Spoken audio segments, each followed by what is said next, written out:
Have you ever met someone who reignites your sense of awe and wonder in God? Someone whose very presence invites you to pause, breathe deeply, and savor the beauty of the journey instead of rushing to your destination? That's exactly the kind of impact our guest today has. Meet Karen Wingate. Karen was born legally blind and lived in a world of darkness until a life-changing restorative surgery unexpectedly improved her sight as an adult. For Karen, this new vision is nothing short of a gift from God, and she embraces it with a heart full of gratitude. She finds joy in the smallest, most ordinary moments and shares her powerful story to inspire others. Karen captures her journey and the lessons she has learned in her award-winning book, With Fresh Eyes. And here's some exciting news. We are giving away a copy of Karen's book. In today's episode, she'll share 4 practical steps to help us see the world with fresh eyes. To enter the giveaway, head to Facebook or Instagram and comment on one of our posts about Karen. Share something that you've recently seen with fresh eyes, and you'll be entered to win. The winner will be announced on December 31st, just in time to start the new year with a fresh perspective.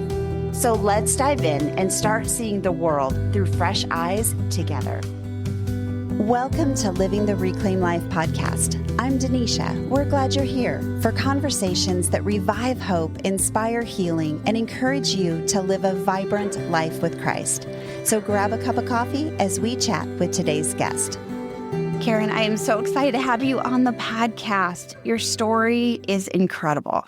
Thank you. I am so glad to be here today.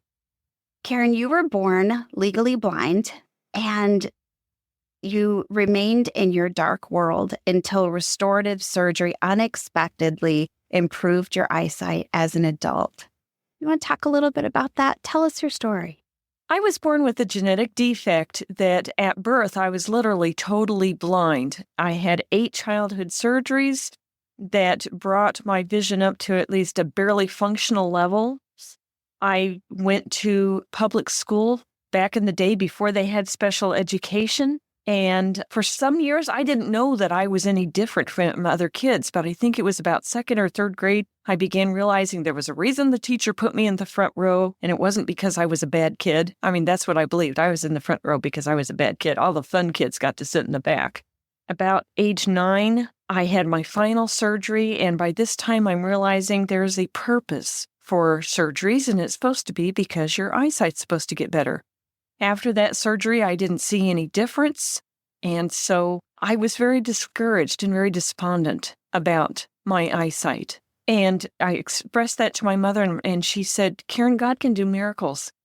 Well, now, we come from a faith group that didn't necessarily believe in miracles. I never heard anybody talk that way, but if Mom said that, it must be true. So I decided to start asking God about this. And every day for a couple of weeks, I would wake up in the morning and I'd pull the covers up over my head and I'd say, please, God, let this be the day that I can see. And I would slowly move those covers down off my face, open my eyes, and there'd be no change. And so my prayers became every other day, once a week. By the end of the summer, I wasn't praying. I don't know what got me to pray this, but I prayed, Lord, help me cope. Help me cope with poor eyesight in my life. That's a wise thing to be praying at such a young age, to help me to cope. I wonder if God put that idea in my head to pray that, because then I could see how He helped me to cope. And there was a lot of things to cope. I am living in a sighted world. I am going to a sighted school, and life was not easy. We don't know what it feels like, many of us, to be born totally blind. And throughout most of your life, you were legally blind. What could you see during that part of your life? And what was it like for you growing up? A lot of people think of visual loss as either you're totally blind or you're totally sighted. And so I like to say that my world was full of blurry blobs. That's what I saw. There was no definition. I could see color. I defined my world by color. I would tell people, don't change your appearance. Don't cut your hair. Don't dye your hair, because then I won't recognize you anymore. I had no depth perception. One eye was severely crossed inward. This limited my ability to read. If I could read anything, it had to be 3 inches in front of my face, and I wore thick Coke bottle bottom style bifocals. And so that was the only way I was able to read. I was able to finally get large print books and audiobooks when I was in 5th grade, which really opened up the world to me. But up to that point, everything was just right up nose. I would leave nose prints on the books in order to be able to see them. But, Denisha, I look back and I think about how a lot of people want to know how that impacted me physically, but there was an emotional cost to living with a visual impairment. Visual loss is isolating because you can't see your friends across the room. They have to come to you if you're going to engage with them. Life is full of, can you do that? You can't do that. You're not able to do this. We don't want to play with you because you can't play the same games we can. And so I grew up with this idea that I'm not good enough. I'm not good enough to fulfill a career. I had one doctor tell me that no man would want to marry me because of the way my eyes wiggled. My family was extra critical, and my mother would constantly be saying, you've got 2 eyes, even if you have to get down with your nose on the floor to find something, you get down and you use your eyeballs to try to find it. I'm thankful that she was trying to get me to use what vision I had, but still it just made me feel so different from everybody else. I had people telling me that I should go into rehab, vocational rehabilitation as a career, because that way you can stay with your own kind and help them. I was also a very competitive person. I wanted to be normal. I wanted to do what everybody else did. So I would do a lot of things behind my mother's back, like riding my brother's bike down narrow 2-lane roads in Tucson. I learned how to sew. I joined 4-H and took piano lessons. And I felt like I had to work twice as hard to be half as good as everybody else.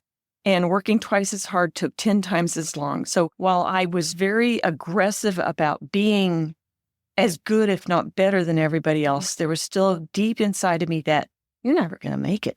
Wow.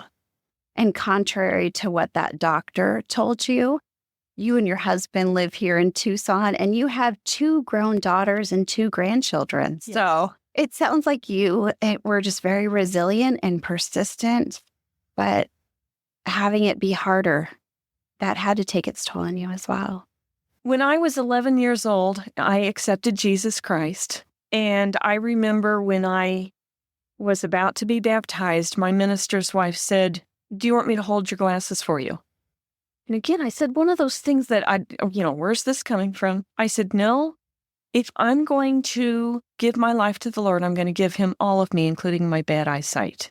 And those words were sort of, like a little prophecy on, it set the course of where I was going to go, that I'm going to give this to God. And it's interesting, Denisha, I look at that sort of disparity of my life, that on one hand, I was so independent, so competitive, so driven to accomplish. And I never felt good enough in God's eyes, that I had to constantly be working to please him, to please my mother, to please everybody else. But on the other hand, God was so patiently working with me to show me that he was the one that I could depend on for everything.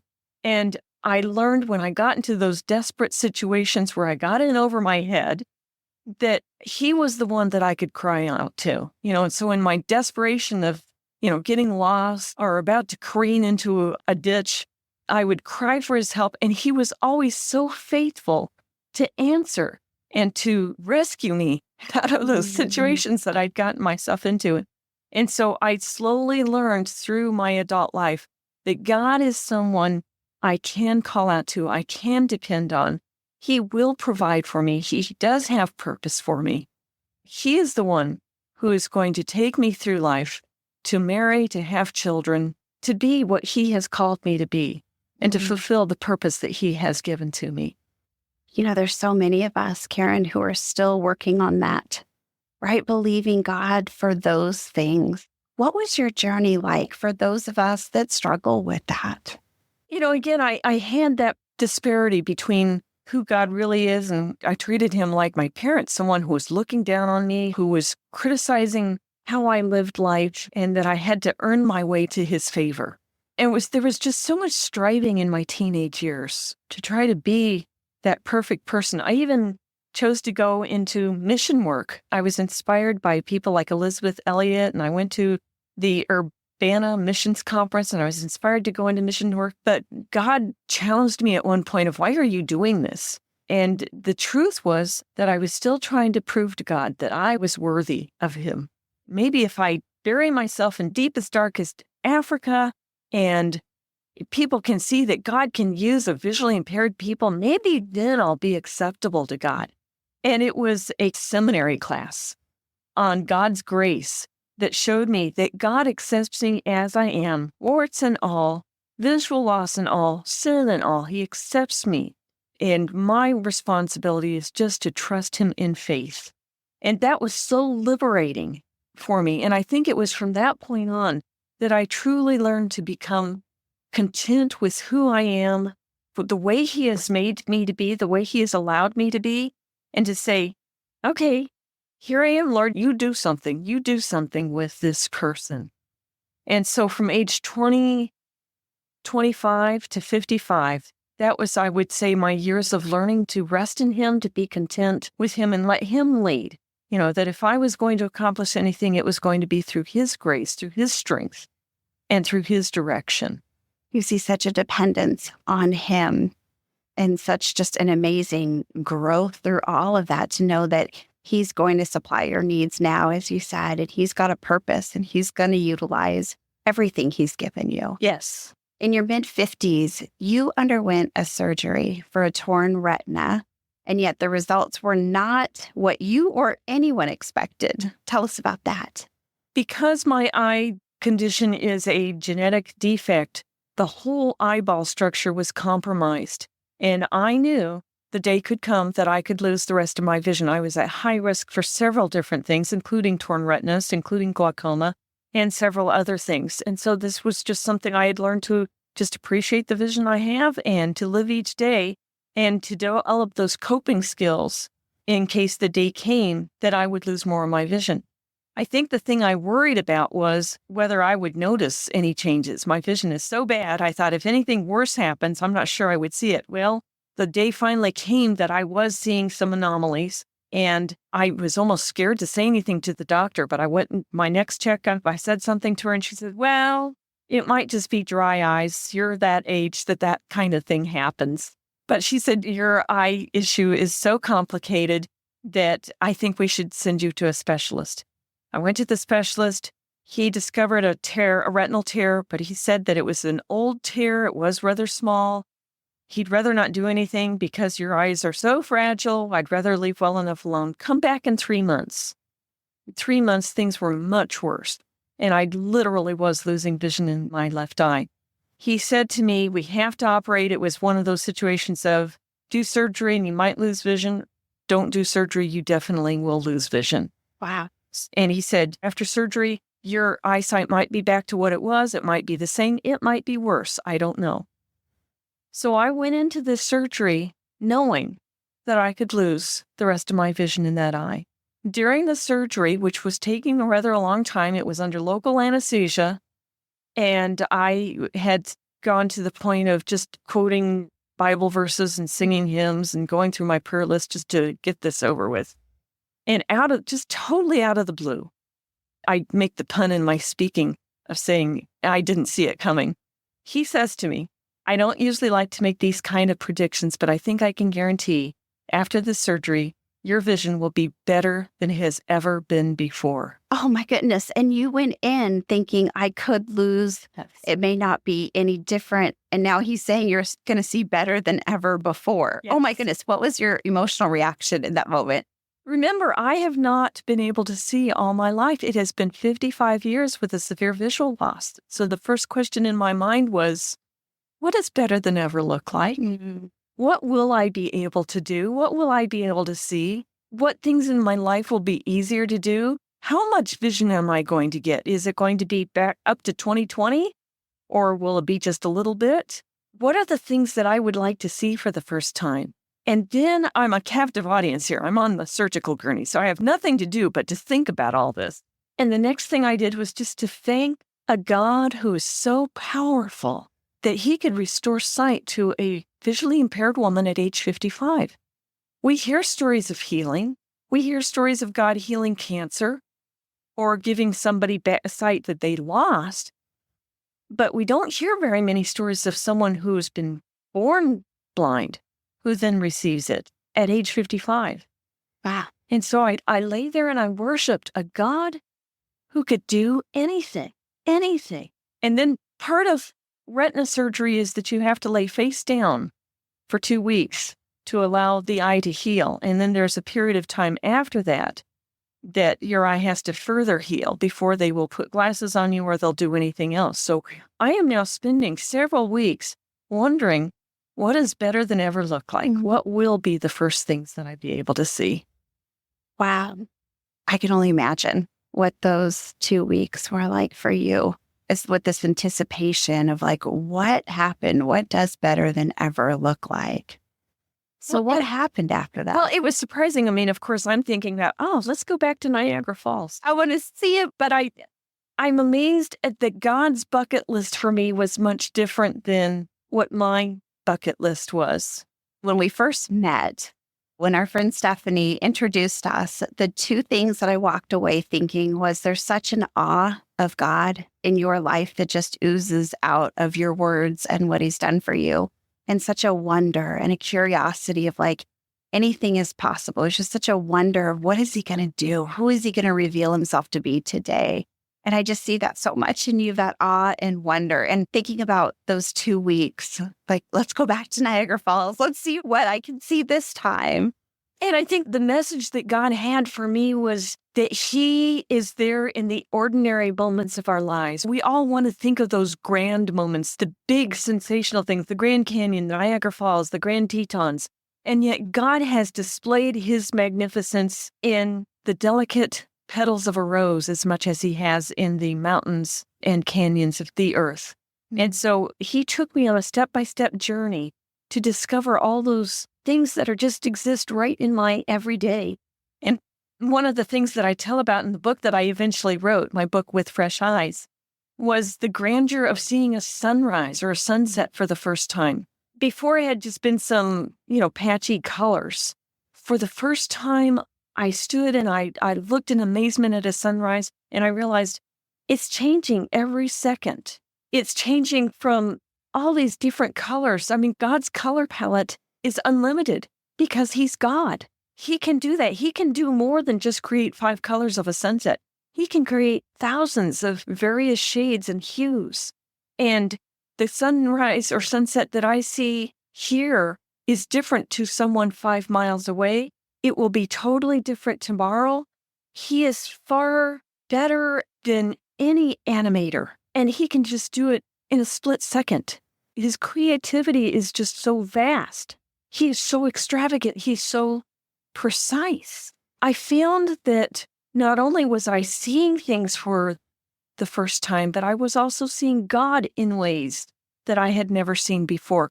I thought I had God figured out. I've been a Christian all my life. I was a pastor's wife. I taught Bible studies. And suddenly the cover was just blown off of my perceptions of who God is, what he can do, his plans for people on an individual basis, that he cared about me. He had this all figured out back when I was praying as a 9-year-old. How do I cope? Wow. What was the first thing after those 2 weeks when you were able to open your eyes and really see the new? What was the first thing that you remember seeing? And do you really want to know? I do. The bathroom scale. That was the first thing. That was the first thing. Wow. He's got to have a sense of humor. So, I'm a woman. I want to know how much I weigh after I've been laying on my face for 2 weeks. So I walk in the bed, and I don't have my new glasses, and everything is just really whacked out at this point. So I walk into the bathroom, and now I am visually impaired. I do not own a talking weight scale. That's such a silly idea. Do you think you want your weight broadcasted to the entire family? I'm not going to ask my husband. So my method of looking at the bathroom scale is, when I was younger, to get down on my knees and get 3 inches away from the digital readout. Now, in more recent years, I do a spread eagle, bending down double to try to read the scale. But, it does the trick. So this is what I do. I walk into the bathroom. I spread my stuff out. I can't see it. Okay, it's just not time yet. So I stand up to a full upright position, give one little wistful look back at the scale, and I can read the numbers clearly, perfectly. Wow. I think God had this planned because if I had seen, for two reasons. Number one, if I had seen the thing people expected me to see first, the thing that third graders will see, the chalkboard or leaves on trees, everybody would have said, oh, wow, that's cool. Karen can see better. What's next? But hearing that I could see the bathroom scale I love it. catches people's attention. Did for you, didn't it? I love it. I wasn't sure what you were going to say. I was thinking, yeah, you're in your room and then you get up. That makes perfect sense. I love that. And the second reason is because I'm in the bathroom. We won't say how much I had on me at that point. And so it's just me and God. Yeah. Sharing that very special moment of the beginning of the journey. And that moment was his. It was the first fruits of the journey that he was about to take me on. And he had me all to himself where I could worship him and praise him for this great thing that he had done. How did this change in your eyesight affect your perception of God? I learned that number one, that he truly can do anything. I learned that he cares about the ordinary moments of our lives. He cares about women who can't read bathroom scales. I learned that his creation is lavish. I believed headwise that he had created the world, but after my surgery, there is no doubt in my mind that there's only way that the world could have been created was through a divine hand. I have a quote that there are other people that have figured that out. Both Francis Bacon and Louis Pasteur said, a little science distances you from God, but a lot of science brings you closer to him. And I love that quote because that's what was happening to me was I was seeing all this detail. Before it was blurry blobs. Now I'm seeing all this detail for the first time. And I'm starting to ponder all that I'm seeing. And I'm saying, there's no way that this could have evolved. It's too precise, too accurate. Surprising, my daughter became an optometrist. Oh, she says it has nothing to do with me. Yeah, right, Catherine. There was the influence there. What can I say? How? He said, Mom, there is no way that you should have been able to see for the first time. You're 55 years old. Your optic nerves should have atrophied. And I said, oh, but Catherine, I can't see. And she said, that's the miracle.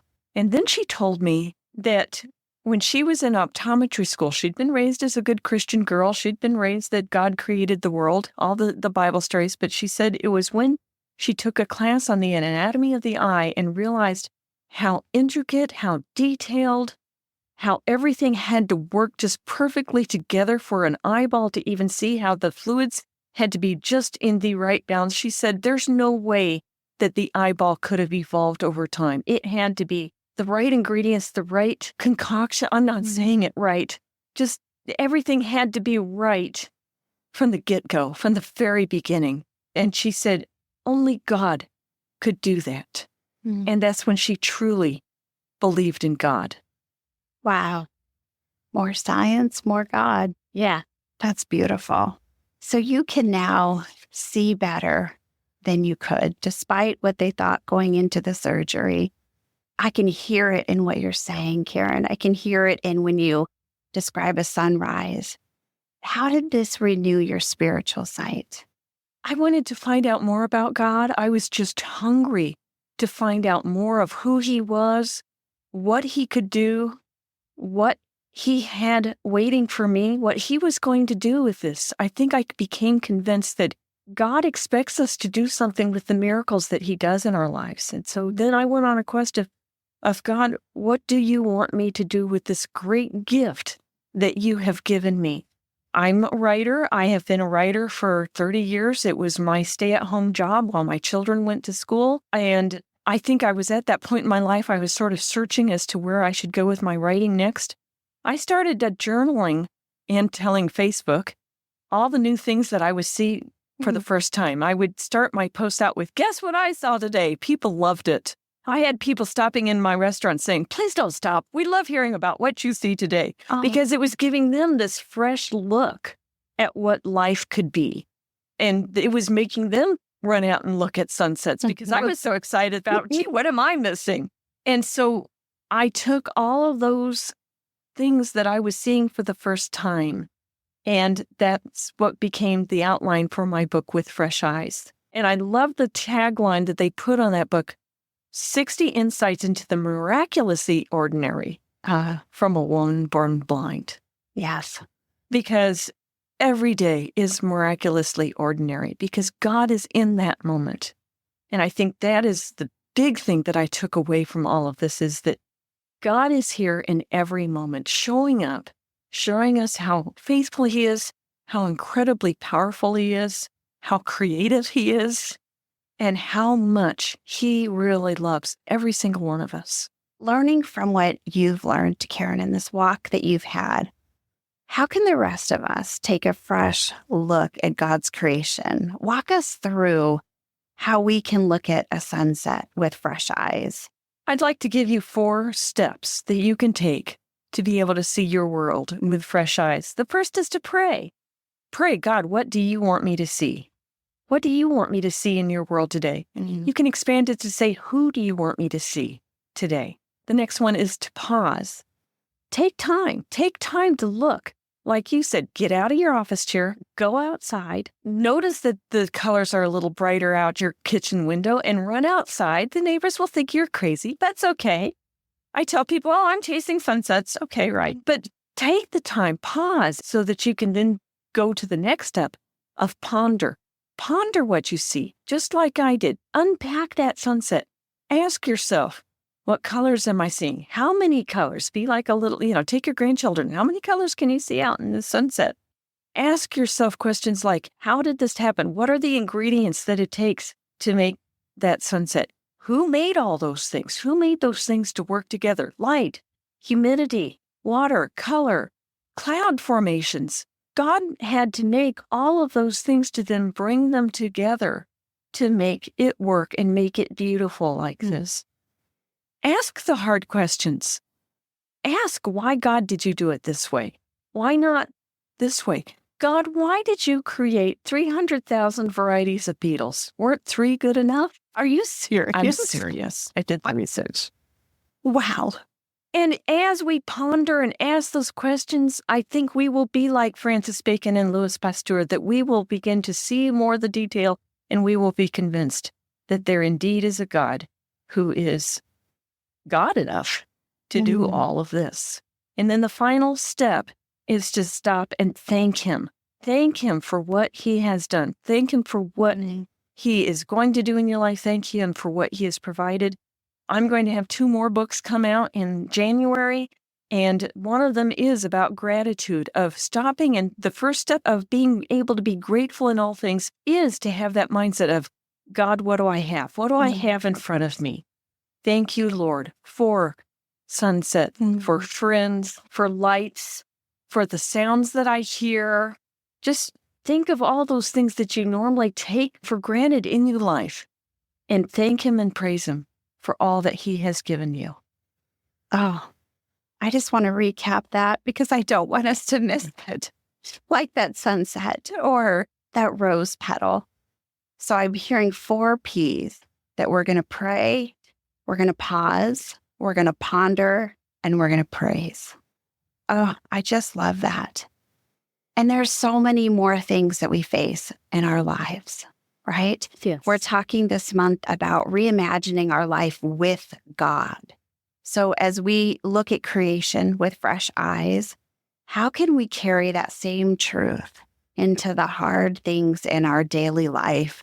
How can I look at a fresh problem I'm facing, or a decision I have to make, or a situation that looks dark? How can I transfer how I see my life's moments the way you've just described, how we can look at creation? I had a very hard moment in my childhood that took me years to get over. And somebody gave me this little tip of reimagine that scene. Imagine that Jesus is walking through it with you, that Jesus is there with you in that moment. He was there. He saw, He knows, and He carried you through that time.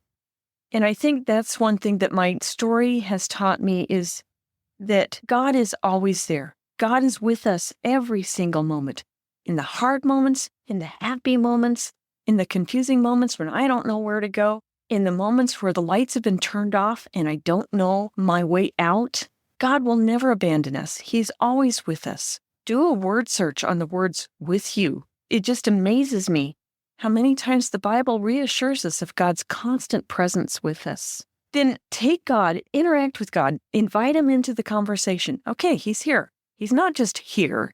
He wants to partner with you as you go through this difficult time. So ask him, Lord, what do you see about this? What is your perspective? What do you want me to do? What do you want me to see? There's a verse that says, call unto me and I will answer thee and show you great and mighty things which you do not know. Jeremiah 33:3. That's right. I love it. Yes. Do it. Call on him. Ask him. Because I used to not be able to see people across the room. I've learned to ask God, okay, I can't go find the people I want to associate with. And so I learned to say, God, who do you want me to see? Bring those people to me that you want me to impact, to interact with, who will be a blessing to my life, whom I can bless. Will you bring those people to me? Who do you want me to see? That was powerful for me in learning to invite God into those everyday moments of my life. I think there's so many things from your testimony that we can take away and use in our everyday life. I also hear so much trust. Now that I get to hear more of your story, so much trust in that awe and wonder. And so many things as you've described it. Is there an overarching principle that you've learned in your journey? I mean, I hear the awe and the wonder and the trust. Is there an overarching principle that you've learned in your journey toward better than ever eyesight? God really can do anything. He really can. He's God. That's what God does. He would not be God if he couldn't do everything. He may choose to not do something or to wait toward a better time of his, that's based on his wisdom and his discretion. But he really can do anything. He's going to get you through. He wants you to get home to your eternal home far more than you even wanted. And he's going to do everything possible within his permissive will to make sure you get there. So trust him that he can pull you through whatever you're facing. He's not going to let you get sucked under. He's going to carry you and get you all the way home. Amen. Karen, your story is so encouraging, just so filled with hope and really a daily walk with God. I mean, you just see that all throughout your story. From being 9 years old, praying, help me cope with this, to praying for healing, to then seeing God do something the doctors didn't think was possible, to getting married, having 2 kids, 2 grandchildren. And I want to highlight too that you are an award-winning author. I mean, that feels like that defied some odds as well, right? God is good.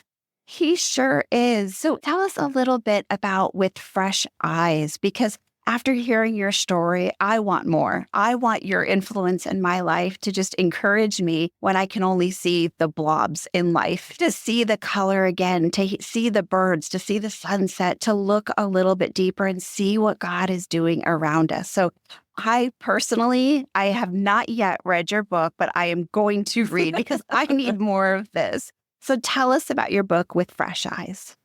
With Fresh Eyes is 60 short chapters that explores each of these things that I saw for the first time, and then gives a spiritual backdrop that helps the reader, I hope, to see God with fresh eyes and the lessons that we can learn. I just saw that so much that God didn't do this just for my convenience, although that was very nice.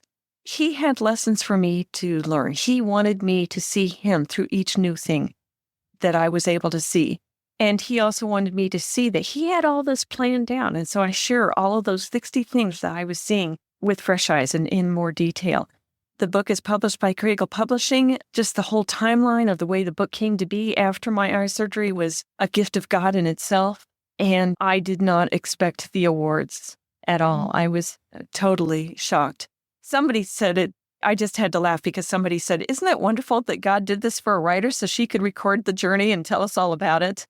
And I'm forever grateful to God for letting me to be able to share the story. The story has gone far and wide. It has gone international. I was telling you before we turned on the mic that I'm speaking at a school in Hong Kong. That's amazing. The Lord is just taking me in places that I never, ever dreamed possible. I mean, little shy me that didn't think she was good enough, that God is now taking me into arenas and amphitheaters that I never would have dreamed possible. So God has been so good, so faithful. He has big plans for all of us. Because God can do anything. Somebody really wise told me that.